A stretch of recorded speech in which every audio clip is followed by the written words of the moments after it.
You look at your phone, scroll through your contact list, names of people you used to see every week. When was the last time you actually talked to them? It's not like you had a fight.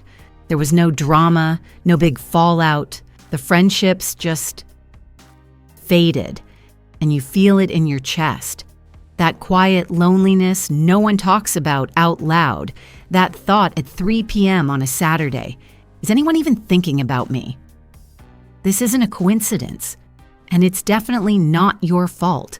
There's a deeper psychology behind why friendships quietly dissolve after 50, and understanding it changes everything. I received a comment from a viewer named Linda, 58 years old. She wrote, "I used to have a group of friends who got together every month. Dinners, walks, talking about everything. Then my parents got sick. I became a caregiver. I had to cancel a few get-togethers, then a few more. When I finally had free time again, the group had moved on. They still meet.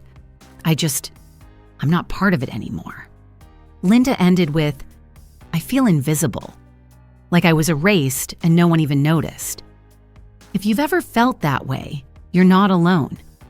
And what's happening goes far beyond busy schedules. Here's what no one tells you about friendships after 50. They don't end with dramatic confrontations. They end with silence. You send a message. It takes days to get a reply. Eventually, you stop reaching out. You suggest getting together. We should plan something soon. Soon never comes. And little by little, the person who once knew your deepest secrets becomes a polite stranger on social media. The pain of that is real. It's not dramatic. It's not loud, but it's deep. Because at 50, 60, 70, you're not just losing social connection. You're losing witnesses to your life. Think about that. Your longtime friends are the only people who know the version of you at 30, who remember who you were before the kids grew up, before retirement, before your body started aching in ways you didn't expect.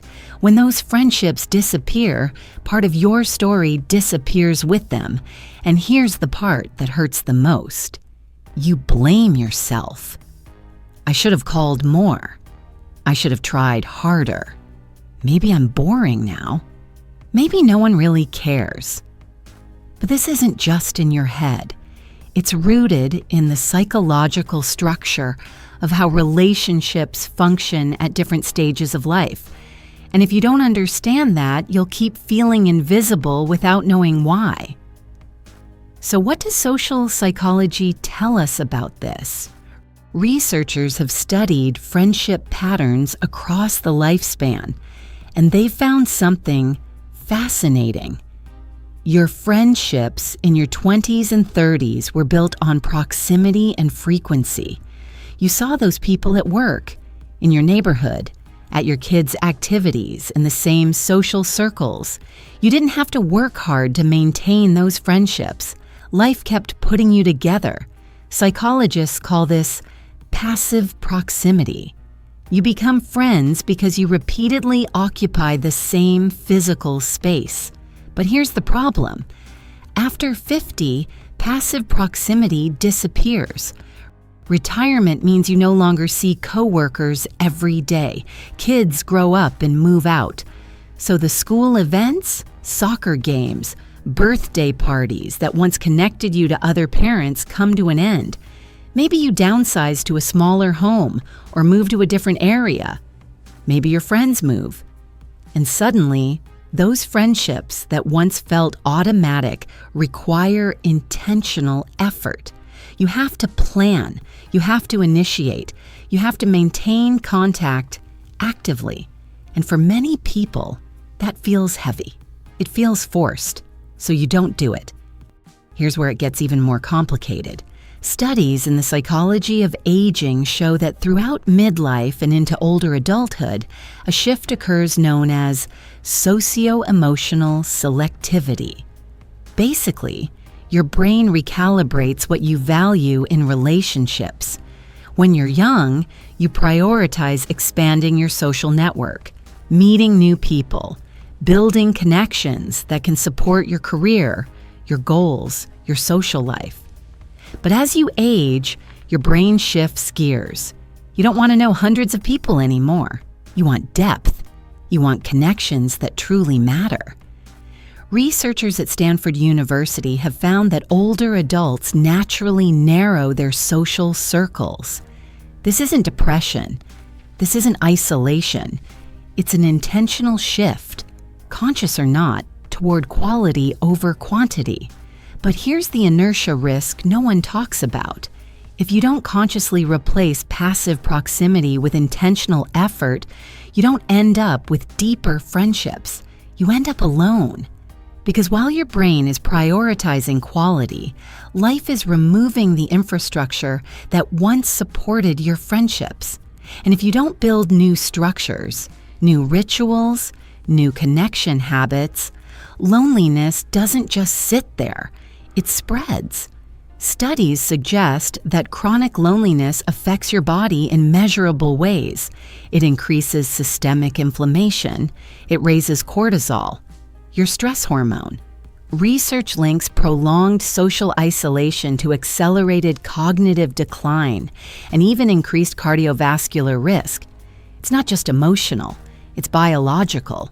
So when you feel that quiet loneliness at 3 p.m. on a Saturday, your body feels it too. Now here's the missing piece that changes everything. The reason your friendships faded isn't because you're not interesting. It's not because you're not lovable. It's because no one ever taught you that friendship after 50 requires a completely different skill set. When you were younger, friendship was spontaneous. It happened naturally. After 50, friendship is intentional. You have to actively create it. And most people were never taught how to do that. So you get stuck in this cycle. You miss connection. But you don't want to seem needy. So you don't call. You want to get together with someone. But you're afraid of being a burden. So you don't invite. You see social media posts of people having fun together. And you think, I wasn't invited. Clearly, they don't want me there. But here's what's probably happening on the other side. They're also waiting for you to take the initiative. Because here's a psychological truth most people don't realize. Many people after 50 report a quiet fear of becoming a burden, even when that fear doesn't reflect reality. Your friend isn't calling because she assumes you're busy. You're not calling because you assume she doesn't care. And both of you are sitting at home feeling lonely, waiting for the other to make the first move. This isn't theory. This is what therapists and relationship researchers consistently observe.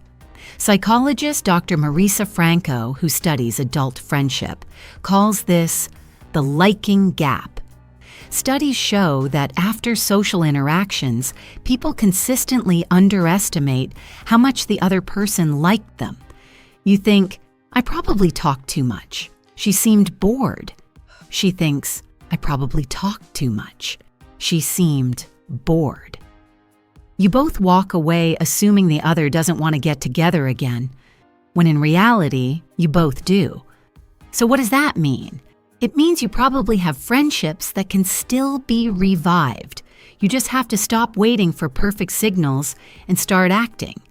So how do you rebuild friendships after 50? It's not about trying to go back to the way things were. It's about creating a new model that works for who you are now. Here's what actually works. First, replace passive proximity with intentional rituals. Remember how friendships were easy when you saw people constantly at work or at your kids' events? You need to recreate that structure, but on purpose. That might look like a weekly walk with a friend every Tuesday morning, a monthly book club that meets at the same cafe, a Thursday night yoga class where you see the same people every week. The key isn't waiting for the perfect occasion. It's creating consistent repetition. Because friendship doesn't grow from occasional grand gestures. It grows from small, repeated contact over time. Second, be the person who takes initiative without apologizing. Here's something I want you to internalize. Taking initiative isn't being needy. It's being brave. If you want to see someone, invite them. If you're thinking about someone, text them. If you've missed a friend, say so. Yes, sometimes you'll be ignored. Sometimes people will say no. Sometimes you'll feel vulnerable. But here's the truth. In general, people who take an active role in maintaining contact tend to preserve more stable social networks over time. Studies on adult friendship show that the most socially connected people aren't the most charismatic. They're the ones who consistently make plans. Don't wait for invitations. Be the one who invites. Third, accept that friendships change shape, and that's okay. Maybe the friend you used to talk to every day can now only manage coffee every 2 months. Maybe that annual weekend trip doesn't happen anymore. That doesn't mean the friendship is over. It means it has evolved. And sometimes you have to let go of the old version of a friendship to appreciate the new one. Fourth, make new friends. Intentionally. I know. Making new friends at 50, 60, 70 can feel strange, like something you were supposed to figure out at 20. But here's the truth. You're not the same person you were at 20. Why would you expect the same friendships to fit perfectly? New friends who know the current version of you might be exactly what you need. Where do you find them? Not in random apps. In activities you genuinely enjoy. Volunteering, classes, art, dance, languages, walking or running groups, book clubs, gardening, any hobby you truly like. Because here's the secret, friendship doesn't start with let's be friends. Friendship starts with we did something together repeatedly and I enjoyed your company. Now, an important note about individual differences. Some people thrive with many social connections. Others prefer 1 or 2 deep friendships, and both are completely valid. Don't compare your social life to someone else's Instagram feed. Compare it to what makes you feel connected and energized. If you're introverted and feel fulfilled with 2 coffees a month with a close friend, perfect. If you're extroverted and need multiple social circles to feel alive, that's perfect too. The best approach to friendship is personal. It honors who you truly are, not who you think you're supposed to be. Look, I know this is hard. You've felt forgotten before. You've taken initiative and been ignored. You've invested in people who disappeared. Here's why. Because loneliness, especially when it becomes chronic and prolonged, isn't just emotional. It's associated with measurable physiological changes, including shifts in stress hormones and inflammatory markers that can impact quality of life over time. But connection is biological too. Studies show that adults with strong friendships have better immune function, lower levels of inflammation, better cognitive health, and research suggests they tend to live longer. But beyond the data, here's what I deeply believe. You deserve to be seen. You deserve to be known. You deserve to have people in your life who understand where you've been and who you're becoming. Your friendships didn't fade because you weren't worthy of them. They faded because life changed. And no one taught you how to navigate friendship in this new phase. Now you know. Now you understand that taking initiative isn't neediness, it's courage. That making plans isn't being annoying, it's being intentional. That new friendships after 50 aren't strange. They're necessary. And that if you feel lonely, it's not because no one wants your company. It's because everyone is waiting for someone else to make the first move. Be the one who does. If this video helped you understand why friendships change after 50, share it with someone who needs to hear this too. And tell me in the comments, what's the first action you're going to take to reconnect, whether with an old friend or to make a new one?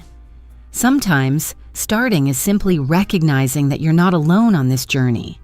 And you definitely aren't.